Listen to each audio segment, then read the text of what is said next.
एक बार दो मित्र जंगल से गुजर रहे थे।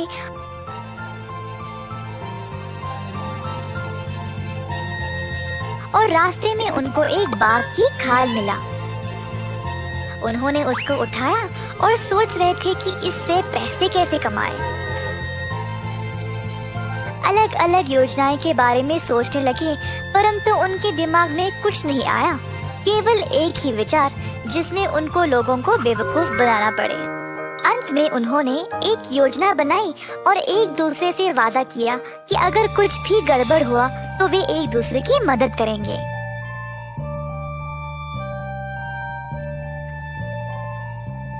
ऐसे ही रोचक कहानियों के लिए मेरे YouTube पेज कहानियाँ बाई अंशुल को कृपया सब्सक्राइब करें। बिल्लू बाघ की खाल पहनकर लोगों का ध्यान खींचेगा और इसी दौरान किशन उन लोगों के घरों से चोरी करेगा।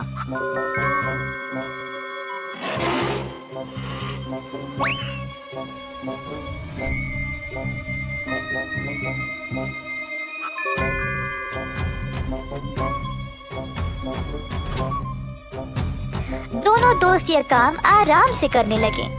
बहुत सारे घरों से चोरी की और दोनों को अपने आप पर बहुत गर्व महसूस होने लगा।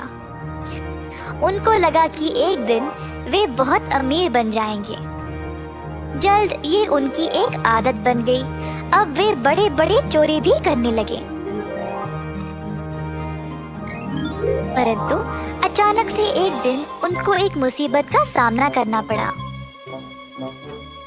एक दिन सच में एक असली बाघ उस जगह पे घूमने लगा और ये दो दोस्त सोचने लगे कि यह तीसरा आदमी कौन है। बाघ अचानक से उनकी ओर दौड़ने लगा, गरजते हुए। किशन वहां से भाग गया अपने दोस्त को छोड़कर। दूसरी ओर बिल्लू के पास समय नहीं था वहां से भागने के लिए, तो वह जमीन पर पड़ गया और मरे हुए का नाटक करने लगा। किशन ये सब एक पेड़ के ऊपर चढ़कर देख रहा था। असली बाघ आया और बिल्लू को उसके बाघ के खाल के नीचे से सूंघने लगा। पेड़ के ऊपर बैठे किशन को ऐसा लग रहा था जैसे बाघ बिल्लू के कान में कुछ फुसफुसा रहा था। बिल्लू बिना हिले अपनी सांसों को रोक के रखा था। बाघ को लगा कि यह केवल एक दूसरा मरा हुआ बाघ है और वहां से चला गया। तुरंत बिल्लू उड़ गया भारी सांसें लेते हुए।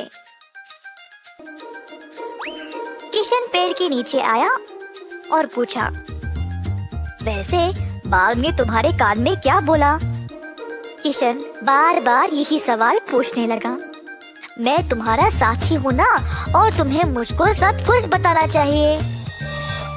बिल्लू ने जवाब दिया, हम दोनों ने एक दूसरे से वादा किया है कि हम हमेशा एक दूसरे की मदद करेंगे, और तुम मेरी जान की परवाह किए बिना ऐसे सवाल कर रहे हो।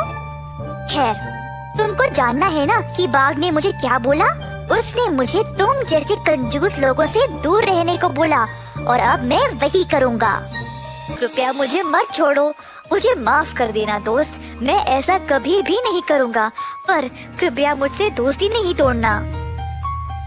बिल्लू ने किशन से कहा कि ठीक है, वे दोनों अभी भी दोस्त रह सकते हैं, पर बिल्लू को अभी भी बहुत गुस्सा था।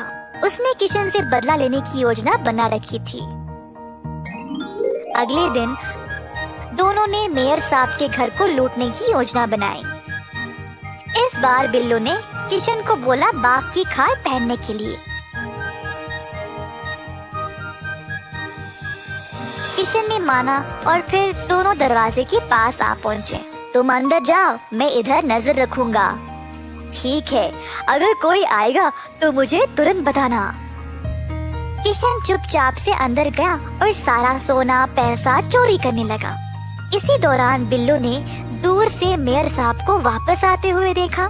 बिल्लू बदले के लिए इसी मौके का इंतजार कर रहा था।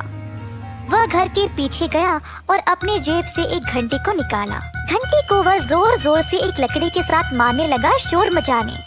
जब मेयर साहब ने देखा कि आवाज उनकी घर से आ रही है, तो वह जल्दी घर की ओर दौड़े। दरवाजा खोला तो बाघ को देखकर डर गए। किशन ने भागने की कोशिश की, परंतु जब उसने कूदा तो उसकी बाघ की खाल एक कील में अटक गई और उसका असली रूप सामने आ गया। बेयर साहब ने तुरंत किशन को पकड़ लिया और अंत में उसको जेल की सलाखों के पीछे डाल दिया। इस कहानी से हम ये सीखते हैं कि कभी भी अपने दोस्त से धोखा ना करें और उससे किया गया वादा ना तोड़े।